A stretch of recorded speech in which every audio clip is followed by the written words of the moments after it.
Hey everyone, I'm so glad you're here today because we're going to talk about something that I think can change how we view our relationships. So let's get this party started.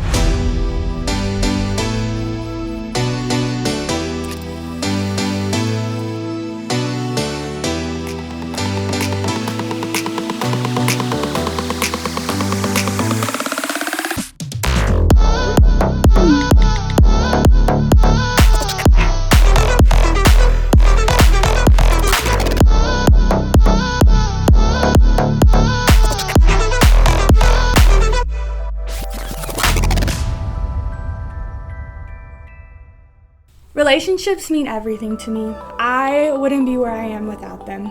In high school, I loved to dance, and so I joined the school's dance team. And so while I loved to dance, there was a lot happening on the team. And after a couple years, I decided to not rejoin. And it was a really hard decision.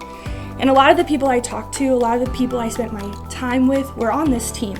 And once I left this team, everyone kind of turned away from me.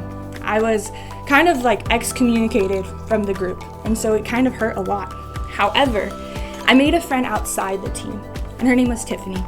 And Tiffany was there for me like nobody else was. The rest of high school would not have been the same without her. I loved her, we were good friends, and we hung out a lot. Life can be difficult sometimes, and the truth is that we need people.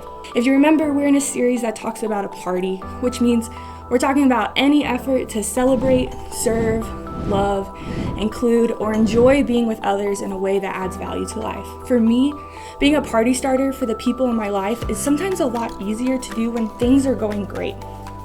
It's almost more difficult to know what to do when somebody we care about is struggling. But what if I told you being a party starter means showing up for others no matter what?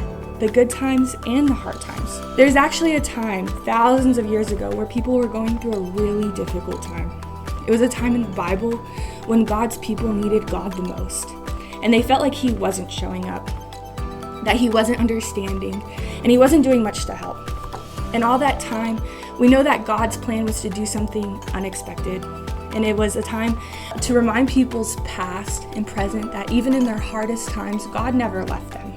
God was there the entire time. So Matthew, one of Jesus' followers, quoted a prophet named Isaiah. And he said, "Look, the virgin will conceive a child. She will give birth to a son, and they will call him Emmanuel, which means God with us." When the people were struggling and suffering, and they were looking for somebody to help, God sent Jesus to be with them. That's literally what His name means. God with us. It's not God fixes us, God solves our problems, or God makes us feel better, but that God is with us. And if we, as followers of Jesus, are to mirror our life after Him, after Jesus, then what better way than to be with the people, to care about people, to walk with them in their pain. Now you may be thinking, Bailey, can showing up for people really make all of the difference? Can it really matter?